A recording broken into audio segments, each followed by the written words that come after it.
I'm Jamie O'Kane, CPA, Small Business Advanced Tax Planning and Compliance Extraordinaire, and this is the Abundant Beans Podcast, the podcast that takes my love for learning what makes people tick while digging into the good, bad, and ugly of small business ownership.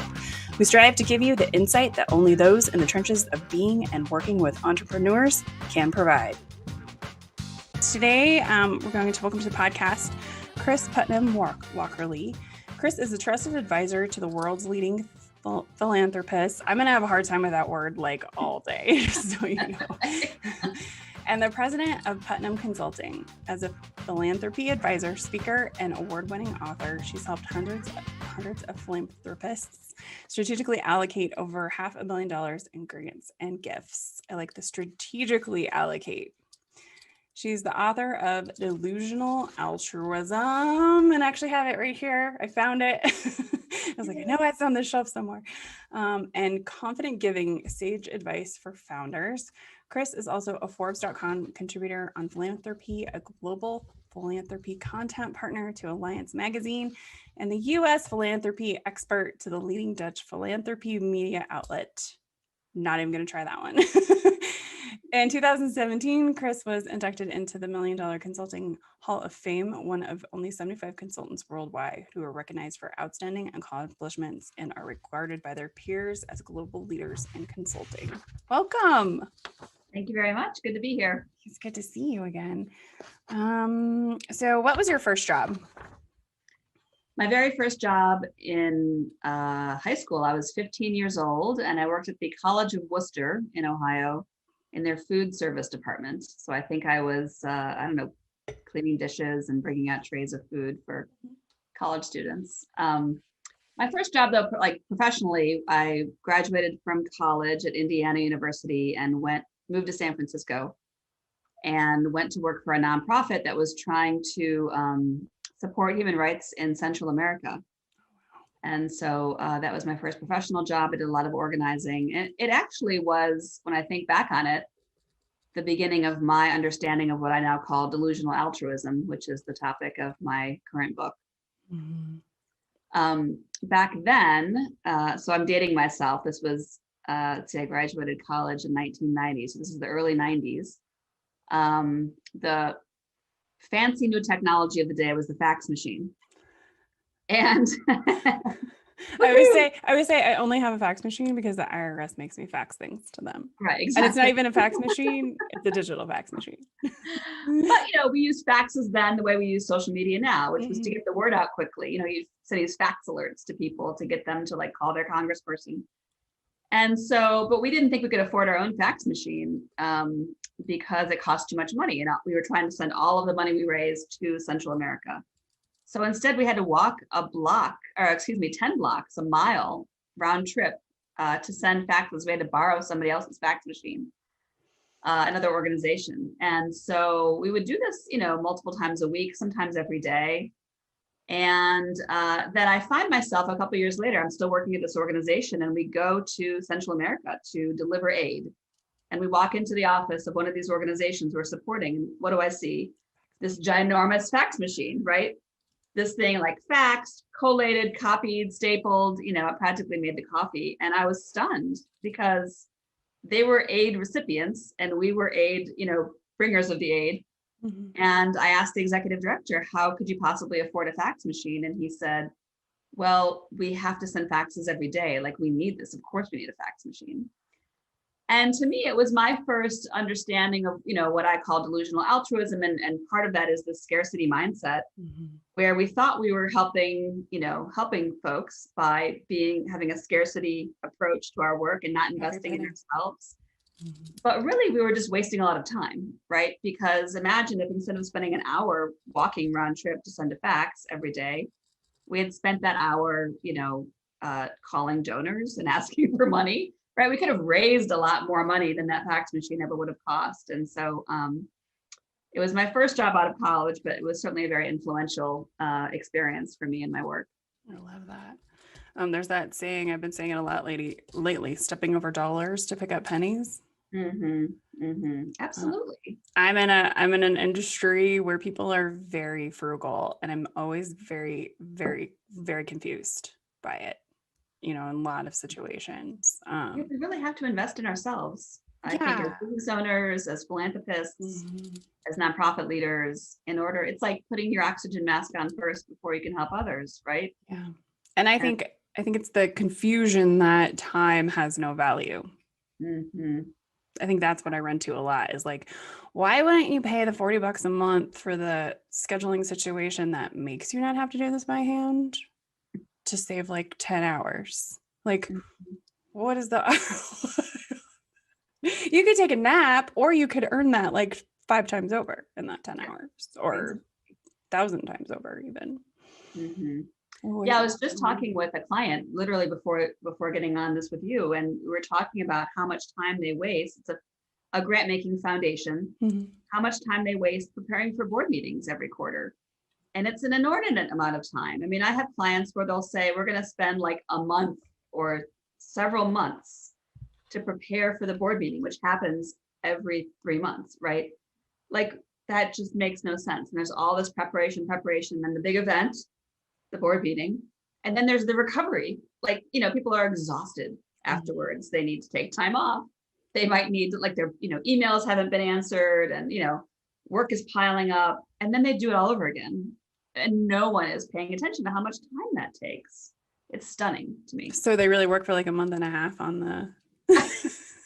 Or if you add it up, if you spend a month preparing for every board meeting, and that happens 4 times a year, then you need a couple weeks to recover from all of that. That's an extra month, 5 months a year. And if you just, you can do the math. You can look at someone's salary, add 25% benefits, calculate their hourly rate, if you will, and just estimate like how much actual time and money you're spending for all this. These, board books and all this craziness, and, no one reads any of this stuff. Right. For no ROI, for it to go on a shelf somewhere or no ROI. Be trashed. Exactly. Yeah. We used to spend a lot of time like putting together tax returns and like, whatever, and, packets for the financials and whatever. Nobody ever read them.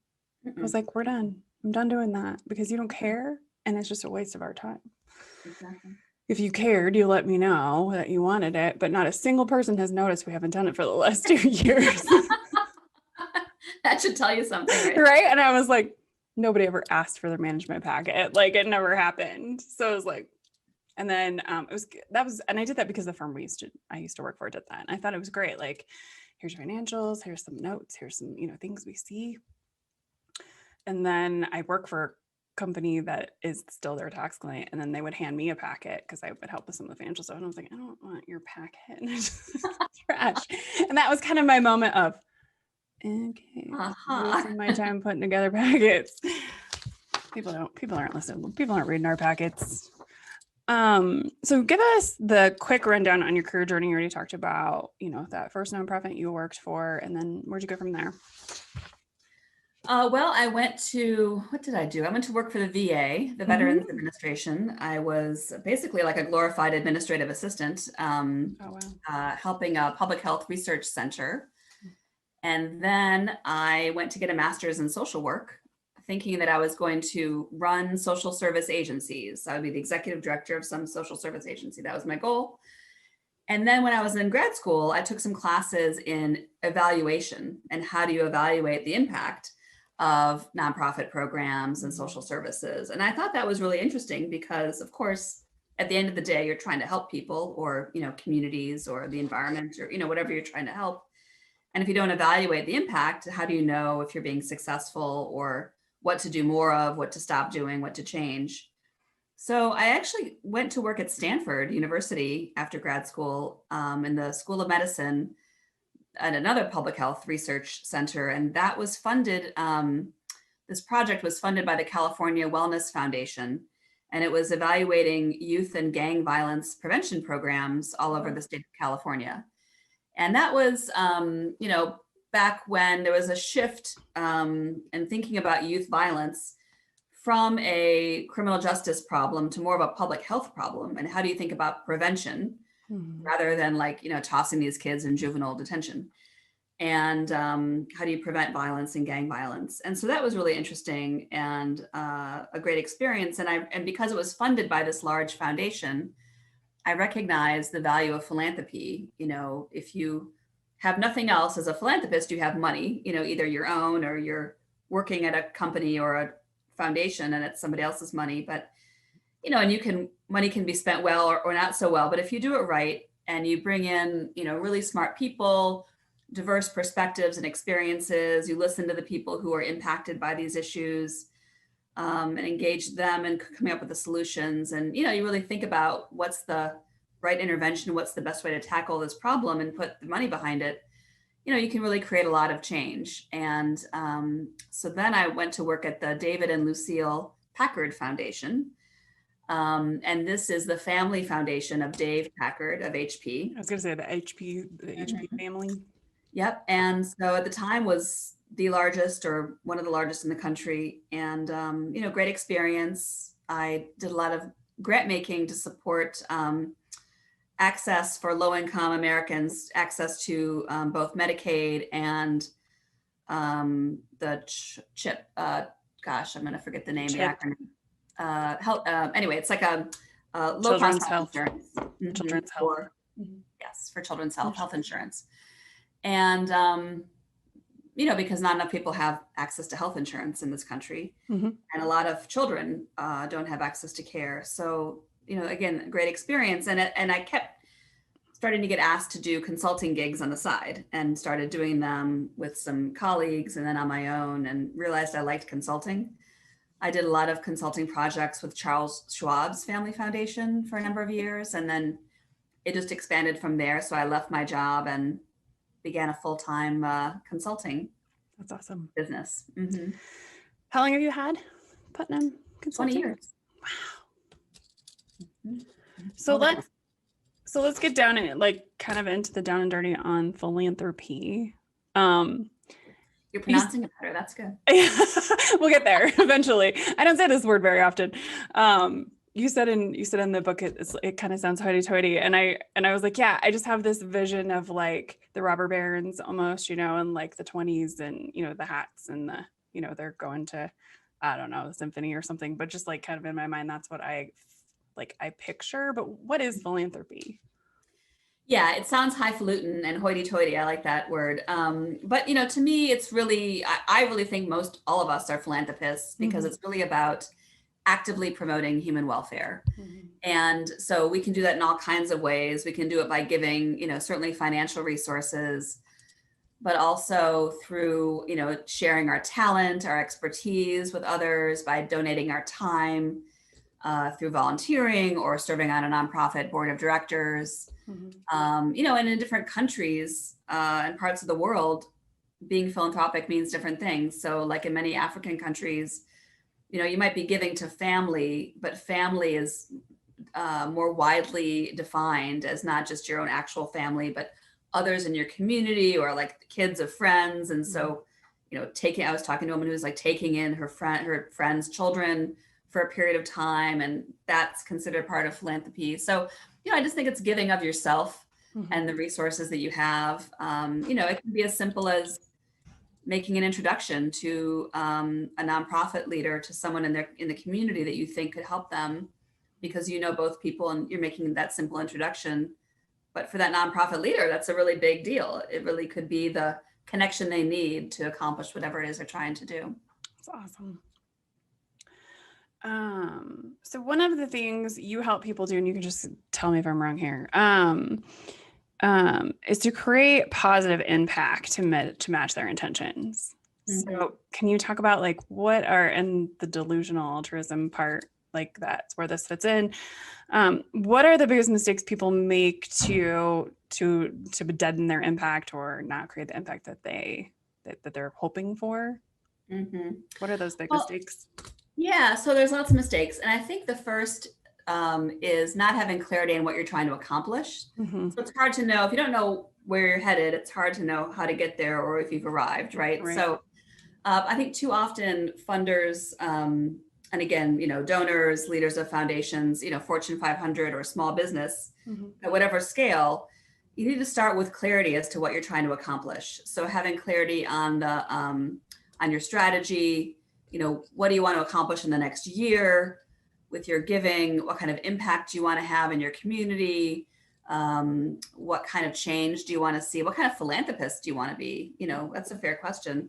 And then looking at where are you today on these issues, and then, you know, what are the 2 or 3 or 4 things you should focus on to get you from where you are today to where you want to be in a year. Like, that's kind of your plan. Mm-hmm. And so I think the impact question you can create after that, because, you know, if what you want to do is make sure that every kid in your community has access to high quality preschool, and today, you know, half of children don't have access. So what are your things you're going to focus on to get from where you are today to where you want to be? Now, in a year, you're not going to have all children in your community having access to high quality pre-K. Like, that's just not going to happen. That's a large goal. Like, you know, half to 100% in a year. I mean, unless you live in a really small town. But, you know, what are the realistic things that can be accomplished in that year? Well, in that year, you could put together a collaboration of the county government, city government, local providers, other funders, you know, transportation, to come together and create a plan. You could do a survey to understand, like, where exactly are there gaps, and why are kids not getting access? Is it because their parents don't know how to find high quality preschool? Is it because there aren't enough of them? So, you know, even if everyone wanted to, you know, enroll their kid, it would be physically impossible. Or is it because they're not located in places where people can get to easily and then get to work? And so, you know, so kind of just creating a plan. So your impact is tracking the reality of what you're actually trying to accomplish and how you're trying to accomplish it, if that makes sense. Mm-hmm.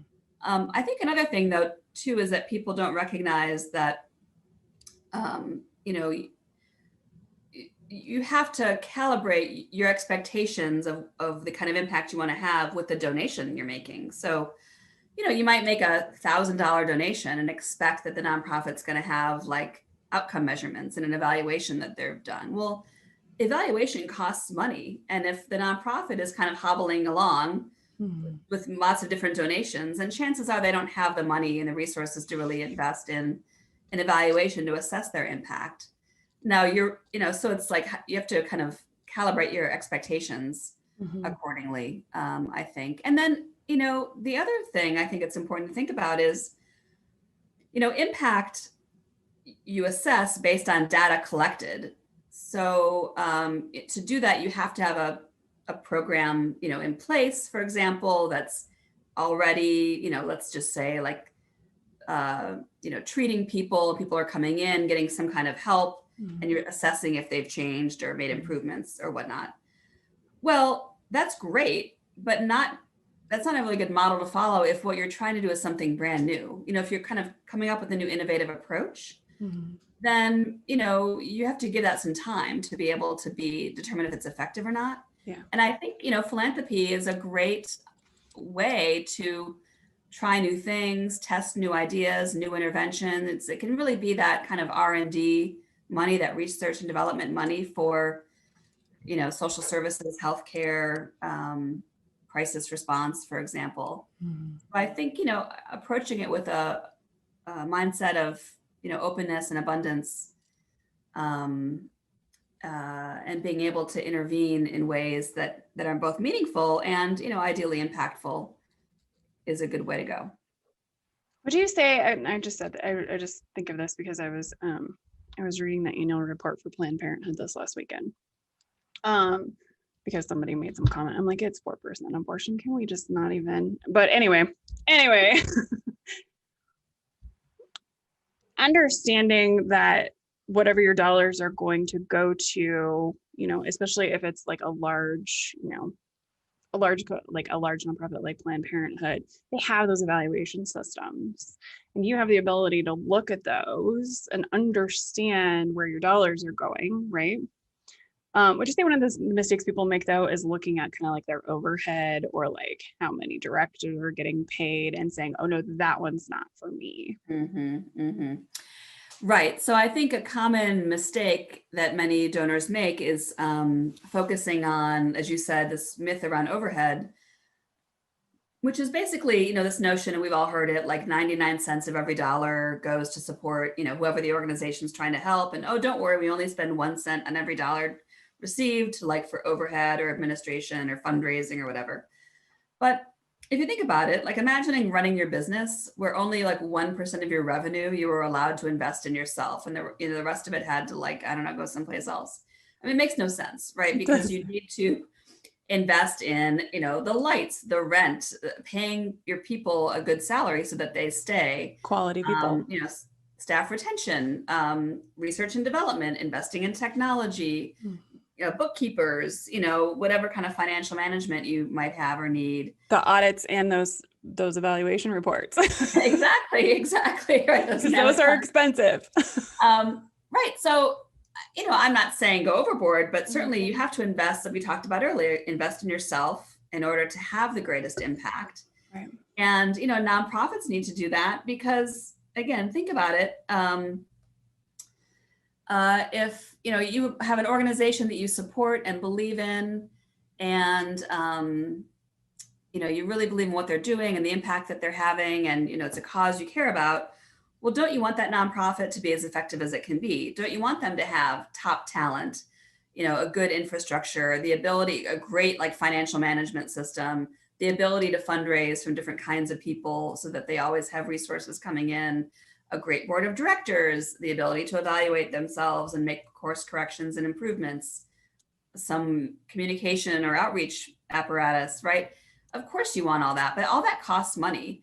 And I think donors need to recognize the value in simply in investing in an organization and really freeing up the resources so that they can, they can make, especially like in this pandemic, they can make adjustments, navigate around problems and situations, take advantage of opportunities that come their way, and be very flexible. But I think too often donors make the mistake of not allowing their money to go for a quote unquote overhead, not recognizing they're really just hamstringing the nonprofit, right? That's what makes the nonprofit effective. Right. And, also just not allowing money to be, kind of restricting the money. Like you can, I mean, I've had funders tell me that they'll fund a program, like a tutoring program, but the money can't pay for personnel. So you'll pay for a tutoring program, but you're not going to pay for the tutors. Like, what are you paying for? Like, it makes no sense, right? Or they'll pay for like a advocacy effort, but won't pay for the people to go advocate at like, state, city council.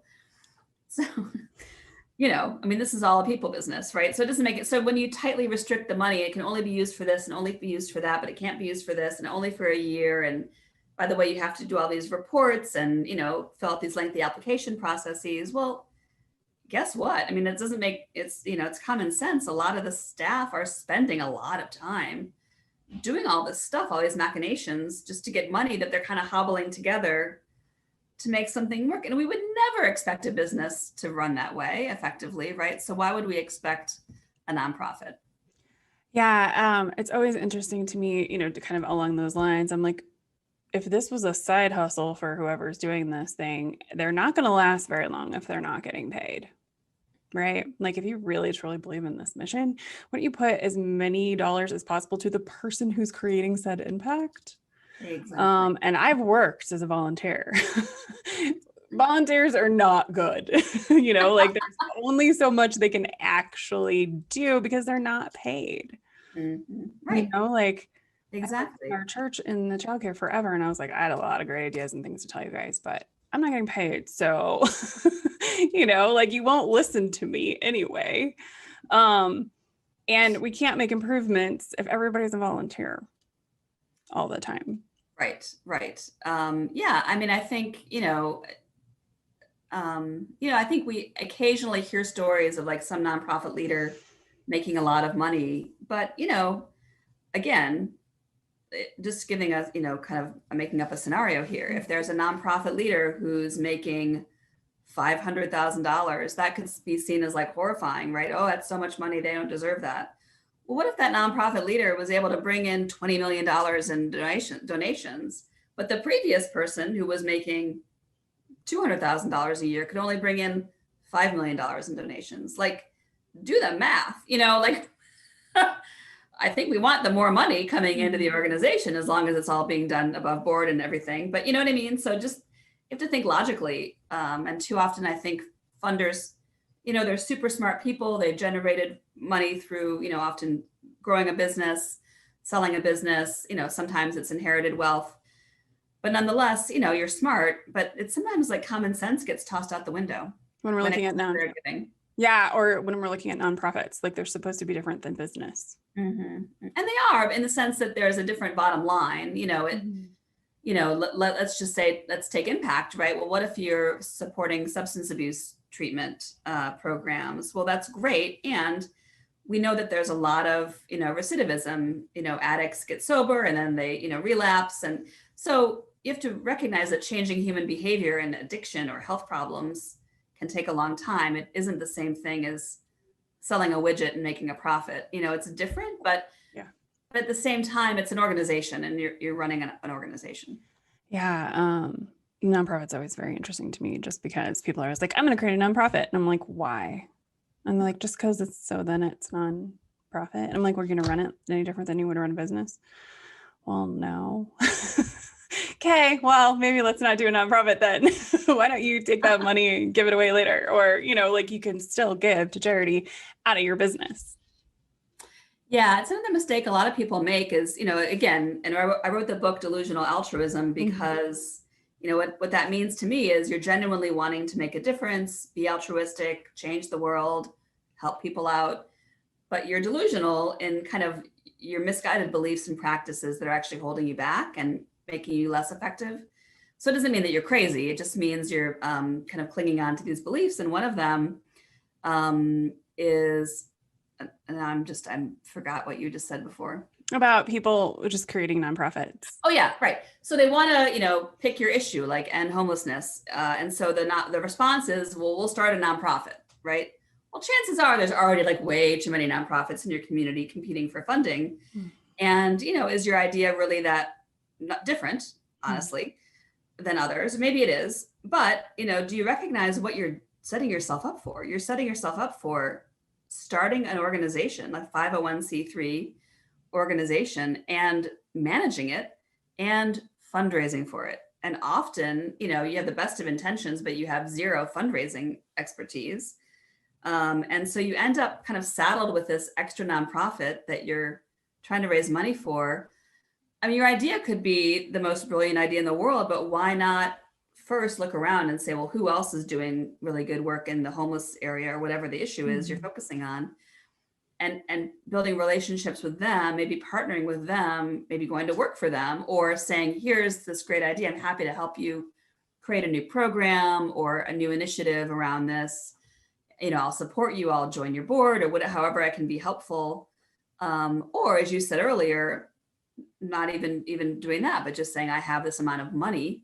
Let me identify some great organizations doing really good work and see how I can help them do the work they're doing. Yeah. I just find it interesting. People are like, I'm going to start a nonprofit. And it's like, do you know that takes like legal compliance, like that costs stuff to, even start. And then you're like, oh, well, I'm gonna do this thing for free. It's like, well, you can't, because you're going to have costs, right? And it's going to be time and money and effort. And then, right, like you're saying, like, do you know how to fundraise? Are you ready to file, to do the financial part on that stuff? People say, well, we're a nonprofit because X, Y, Z. And I'm just like, that sounds like a lot of rigmarole to just be a business. Yeah, this happens a lot with professional athletes, actually, where, folks, are very successful as athletes. They've made a lot of money. They're well known, and they want to give back to their communities in ways that were meaningful for them as they were growing up. Maybe it was a coach that really helped them, or a community center, or whatever it was, right? Which is awesome. And then they'll, the response is to start the nonprofit, to start the tutoring program, to start the camp. And I was talking with one, former NFL player who was in this situation, and, he and his wife were dedicating a lot of time and resources of their own to getting this thing off the ground. And we're having small success, successful, but in small scale. I couldn't really understand why it wasn't growing, but they didn't have fundraising experience because, like, who has no one has fundraising experience, right? Unless you are magically born with it or you get trained or whatever. But he wasn't going to invest in any help, which was interesting. There's two things going on. One is that I think a lot of celebrities think that, well, I'm well known, so people will just donate to the organization, right? Well, no, the reality is the opposite. They think, well, you have all the money, you donate to your organization. Why should I? You fund it, not me. Exactly. And then secondly, they don't, and applies to many funders, they don't invest in their own growth and their own help. And so what he needed to do was hire like a fund development consultant or a grant writer or something. It wouldn't have been a huge investment, someone to help him think through, well, what's our fund development plan? Who are the right kind of, should we go after like foundations or corporate sponsorships, or what's the right approach? And then what kind of materials do we need? Like, how do we execute on this? Because then he would have raised money, but he wasn't willing to make the investment. But, too often I think funders of any kind, so if you're a small business or you're a Fortune 500 company, recognizing that you might need outside expertise, a facilitator to help you make decisions faster, someone to help you clarify your giving strategy and what your giving priorities are. There's all kinds of things. I mean, I do a lot of advising and coaching of foundation leaders, and I think the ones that are the most effective are the ones that are willing to invest in themselves and their own growth, and have a sounding board who can be there with them and help them navigate some of these challenges and opportunities, because it's hard to do it alone. And the ones that are kind of flailing are the ones that aren't getting help. I mean, we talk about that all the time in business, right? I'm all about the outside eyes. I'm all about hiring things you don't know how to do. I mean, I end up over my head on stuff and I'm like, wait a minute, what are you doing? You should hire this thing out, right? Because there's always gaps in our knowledge and we can't know everything. And especially if we're trying to create the biggest impact in the fastest way possible, especially when we're dealing with nonprofits, you can't do that yourself unless you have some expertise in it. Exactly. I don't even know where to start, Kris. And I'm financially savvy, like hands and financials. I'll figure it out for you, right? But I just think that we just have so many holes in our knowledge always, especially if we're trying to do something completely different than our expertise.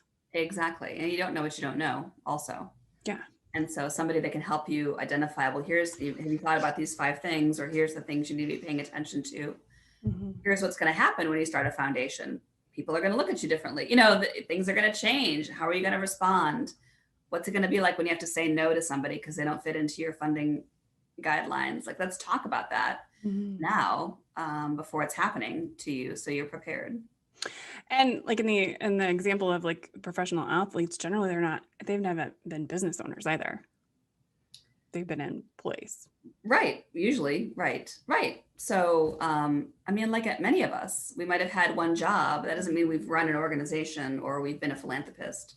And so, but I mean, I think certainly the book Delusional Altruism can be a very helpful guide. I mean, I wrote it really to offer, it's not a blame and shame kind of book. It's really designed to help people recognize their blind spots and how they happen. And, some of it's, having that scarcity mindset I talked about. Sometimes we talk about that all the time around here. being held back, right, by a fear and feeling overwhelmed and, not having a plan, not knowing your next step. And then the second half of the book is all about what they can do differently to be more transformational, meaning, how do you create lasting impact, not just kind of Band-Aid solutions, but also to transform how you give as a funder, and to give in more meaningful ways. So you just segued into my next question for you. Good job. What are the things we should be doing to make the greatest impact with our giving or time or, airwaves or whatever it is? Yeah. Well, to me, it starts with asking the right questions. And so, and there's a whole chapter on this in the book, but the first couple I'd suggest asking is, first is why. And by that, I mean, like, identify your purpose. Why do you want to give? What is your why as a philanthropist? What's the purpose behind that? But also to ask why, to question assumptions. because, there's no shortage of social problems in the world, and there's no shortage of possible solutions and bright, shiny objects. And so, and you'll get asked, you can get asked a lot for requests for funding and whatnot as a funder. And so just asking why, to question assumptions and make sure that what you're doing is the right thing for you to be doing. So, for example, somebody might say, well, you need to have a crowdfunding, approach to your giving to raise more money. Well, there's nothing wrong with crowdfunding, but it's a tool, right? It's not like necessarily the right tool for every solution. So to ask why, why crowdfunding? I actually worked with a large foundation, actually, who have been around for a long time, does really good work. And the person I was talking to said, well, our CEO says we need to start doing crowdfunding in every initiative. So whatever we are working on together has to involve crowdfunding. And so, it was like we had to kind of fit crowdfunding into every project. It made no sense, right? We're just going to squeeze it in there. Right. Because it was a shiny object that, I don't know, someone heard about at a conference. And so if you don't ask why, it's easy to get, just kind of taken down a path. And it isn't necessarily a bad path. It just might not be your path. The second question to ask is what? And by that, I mean, especially asking what before how. And this is really about, I think, getting clarity on your strategy before you're focusing on your tactics. So asking what is, questions like, what are we trying to accomplish? This isn't that complicated. What kind of change do we want to see? What kind of philanthropic family do we want to become? What kind of philanthropic company do we want to become? And, then looking at, well, where are you today? And only then figuring out how do we get from where we are today to where we want to be? What's the 20% of effort that's going to drive that 80% of results, given what we're trying to accomplish? But too often, I think funders will kind of start with we all do this. We start with the tactics, right? We go for want the checklist of things we can check off, right? You can't possibly know how to do something until you know what you're trying to do, right? You can't choose among your options until you have clarity on your objective. And so I think too often people get those mixed up. You see this often around communication. I need a communication plan. Should I be on Twitter or Instagram? And it's no, you can't possibly know if you should be on either, right? Until you know what are you trying to accomplish with your communication? Who are you trying to reach? What do you want them to do? And only then is what's the best way to reach them? Your communication strategy might be picking up the phone and talking to them, not tweeting about it. Don't call me. Right? So I think those are some important things, that funders really need to be doing to make sure, because if you ask the right questions, you can go down the right path. If you ask the wrong questions first, you go down the wrong path. And I think that's where people get tripped up. That's a whole prescription without diagnosis is malpractice. What impact do you want to make, and figure out where your dollars are going to go, and what's important to you on, what changes, what need to happen, where it wants to go, and then how do we get there? And I do advanced tax planning. So it's what are your goals? Yeah. Yes. And how do we structure things to help you get to that place? Right. Because there's all kinds of things you could do to help them. But what are the most important things? There's a lot of things we could do to hamstring them. Yes. As well. There's different ways we can structure things that might not get them to their goals. It might actually get them down a whole different path. So if you don't know where you want to go, we can't help you get there. Right. I can bop you along and pat you on the head, but are we really actually making positive strides towards said goals? And it's very similar to, what you're doing. How do we, why, how, what, why, how, and understanding with your dollars, what is that impact, or where are you hoping those dollars are going? And being specific about where you're giving them. I know, we used to give a lot to our church, and I was just but then where does it go from there? And they do a large impact in the community. And that's why it was important to me to give those dollars, because I knew where I was going. They had the data. Yeah, which is helpful. Yeah, they would spend the dollars for the audit and the data every year. And they didn't have to do that. It's just something they chose to do, which, being a financial person, it was just like, you are being accountable to your givers, which is very important to us and very important to me. And then I get to see where those dollars are going, or at least some data on where those are going. And I can say, do I want my dollars to continue to go to this place? Or do I wish we had a bigger impact here, here, and here? And then I'm going to allocate some of those dollars somewhere else. And I also think that, like, I have shiny object syndrome. Like, there's a lot of things I care about, and there's a lot of places I wish, like, I could give lots of dollars to.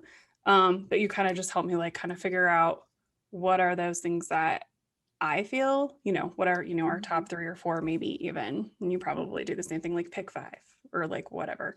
Yes. Pick a few that you really want that impact, that mean the most to you. Yeah, because I think when you can narrow down the issues that are important to you to focus on as a funder or a donor, then another benefit to that is learning and building relationships. So you can really, learn more about that issue, that nonprofit, because you're funding it over time. You might fund different organizations. You might invest some time in, reading up and learning about that issue. And also you can build relationships with the leaders of those nonprofit organizations, as you donate. Maybe you'll attend a gala when we can do that again, and meet them in person, or, volunteer or whatever it is.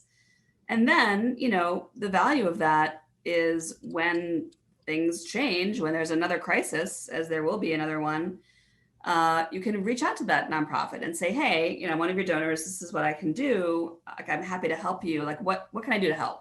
You have a relationship with them. It isn't just like some random person's, face and name on a website. You actually know who these people are because you've been giving and you've been supporting them in meaningful ways. And that allows you, I think, as a donor to be able to respond and pivot and help and be truly helpful during a time of crisis, as well as times of opportunity, as things are changing in positive ways. How can you be helpful to them, even beyond giving financially?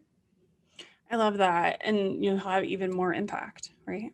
By being someone said ice. Yeah, a lot of nonprofits, when COVID hit, if they weren't like a true, like, kind of first responder, if they weren't the food bank, if they weren't providing healthcare services, a lot of nonprofits were fearful of calling their donors and asking for help, because this was a unique crisis where everyone was impacted by it. And so nonprofit leaders were very fearful of bothering their donors during a crisis.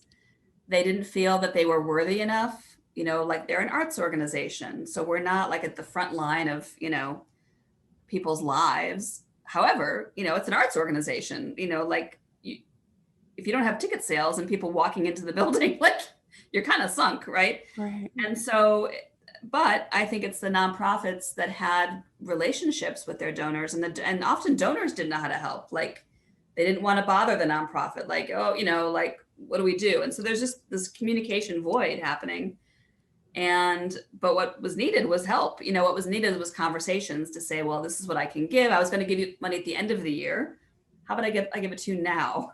Because I think you need it right now. Right. Let's allocate some of it here and some of it here. Or I'll help do a, virtual house party and help you raise money. Or what else do you need? I mean, a lot of nonprofits could have benefited from an introduction to a banker in April or May, as they were contemplating applying for the PPP loans and other federal loans, right? Because well, and now too for this, you don't necessarily have a person at the bank that you have a relationship with. And so as a business leader or person in your community, you might be able to make those kinds of introductions. That can be really helpful and meaningful. It costs you nothing, and really not even much time, but it really can make a difference.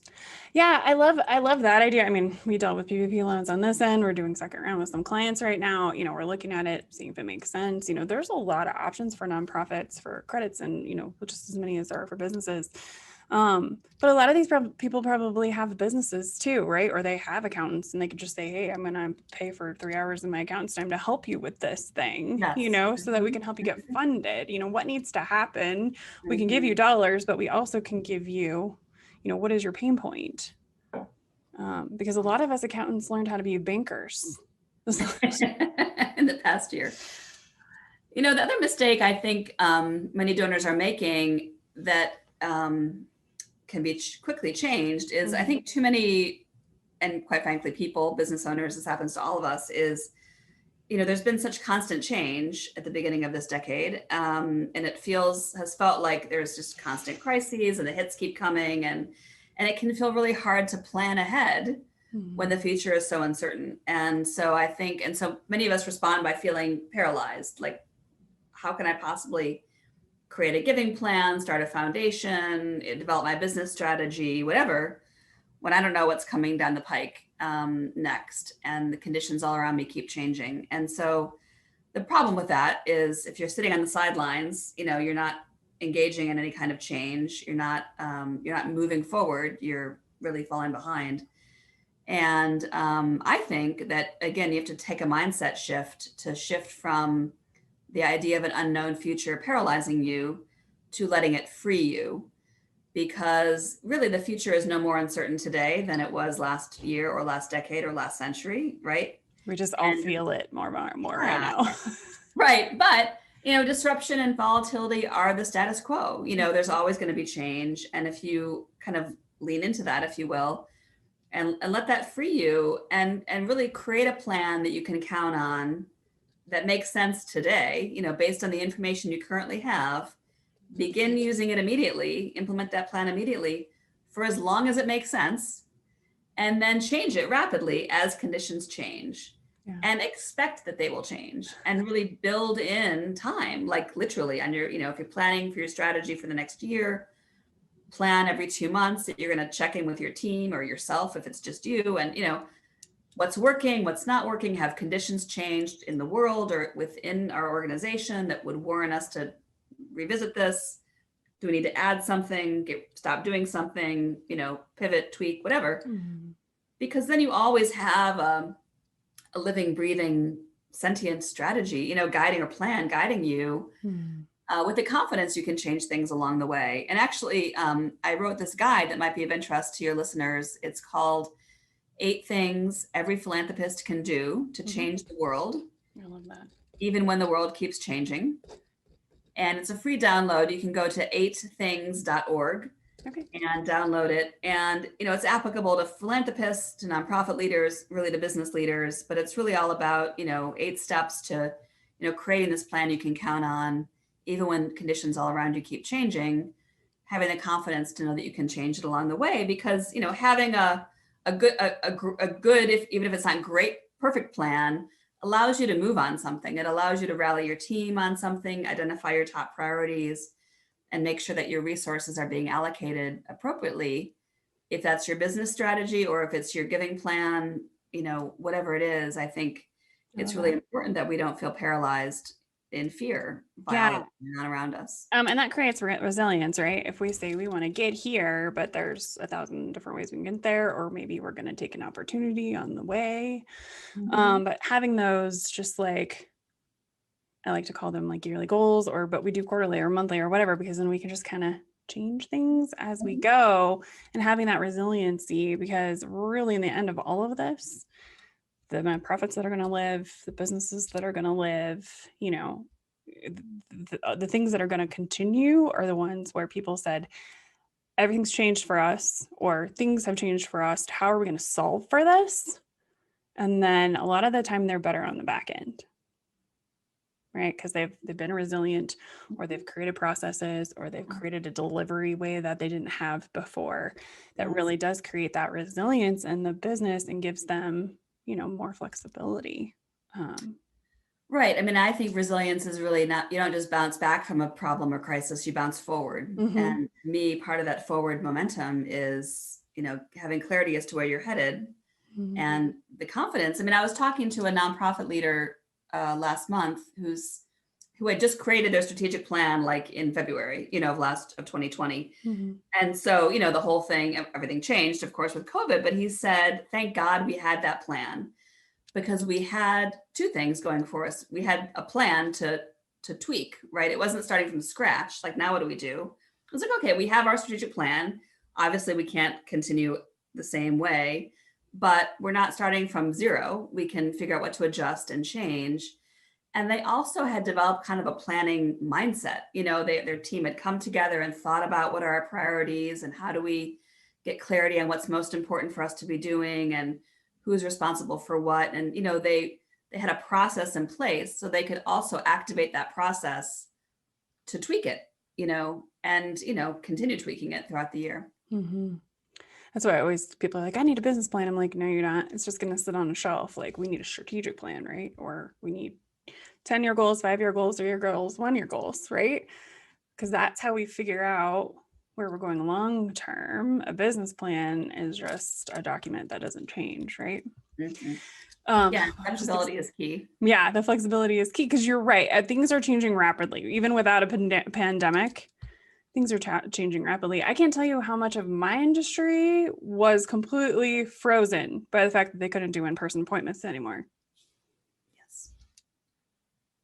I'm like, y'all, there's this thing called Zoom. I'm an early adopter. In the accounting industry, I am an early adopter.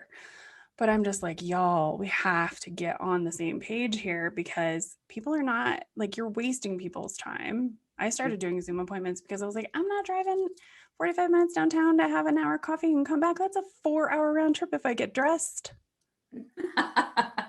It is. And I'm just like, that's a waste of your time and my time. And you could be working on your business and I could be working on my business. And we can hop in a Zoom call, pants optional.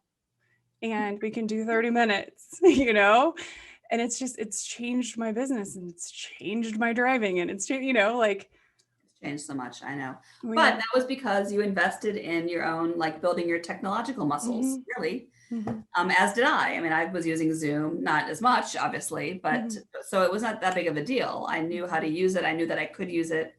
I knew where to go for the Zoom tutorials and like learn more and how to use a whiteboard and all that stuff. Right.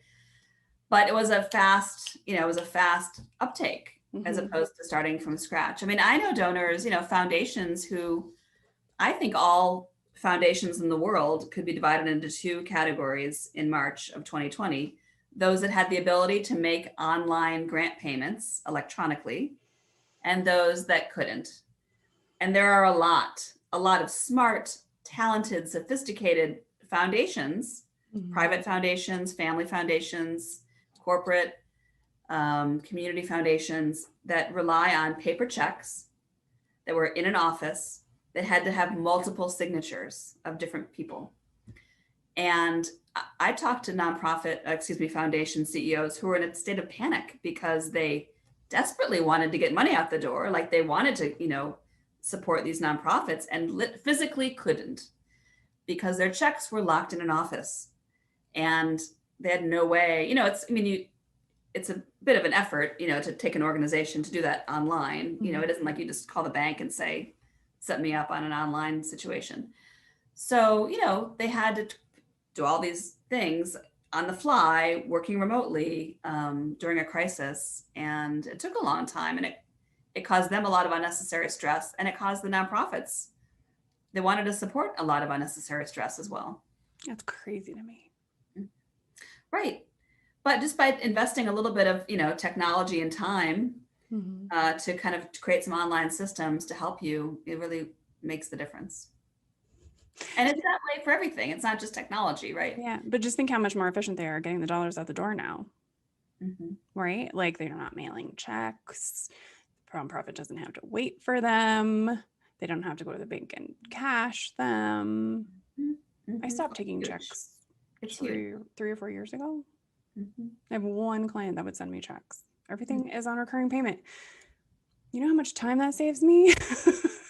A lot. A ton. It's so crazy how that simple thing can save you a ton of money and a ton of time. And people are always like, the credit card fees. And I'm like, you didn't have to go to the bank. That's worth the credit card fees. Yes. I give my clients a 10% discount if they pay their whole consulting fee up front in one payment, rather than drag it out over time, because then I have control over the money. but also I'm not like billing and worrying about all that stuff on a monthly. I mean, who wants to do that? Like I have better things to do with my time. It's just not I could necessary. do that, or I could call a potential client and say, hey, like, get more business. It's like all about how you use your time. Again, clarity and what are you trying to accomplish and what's the best way to do it and what's the best use of your time as the leader or the entrepreneur or the donor. I love that. Actually, when we started, Kris, I was like, this is going to be interesting because we talk about business a lot, but this is all very much stuff we talk about all the time. So I really appreciate your time. Okay. So what is the easiest way for people to find you?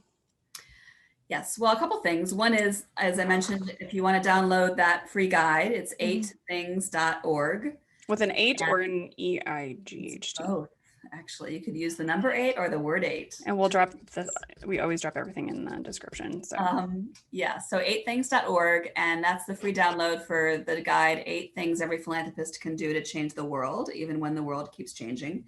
That will link to my website, but also the website is Putnam-Consulting.com. And there, you can learn all about the various, strategy, advising, coaching that I do for funders, as well as wealth advisors and family offices. And then the book, Delusional Altruism, is available on Amazon and Barnes & Noble. And if you go to delusionalaltruism.com, there's all the links that you need right there. All the websites, dang. And you also write for Forbes. I do. About philanthropy, I do. Yes, I saw. So I was reading through some of your links earlier. Awesome. Okay. Last question. What is the one thing you recommend people do to help their causes today? What would be the one thing to figure out? To help their causes? Yeah, to help whatever cause is important to them. I would invest in just learning. I'd really take some time, identify whatever that cause is. Mental health, I think, is going to be a cause on many of our minds in the next coming few years. And really just take some time to learn more about it. Identify, organizations to support. What are some best practices? What are some, promising interventions? Because I think the more informed you are as a donor, the more impact you can have in the in the ways that you can be supportive to those organizations and to the different strategies that are the most promising or, shown by data to be the most effective. I really love that.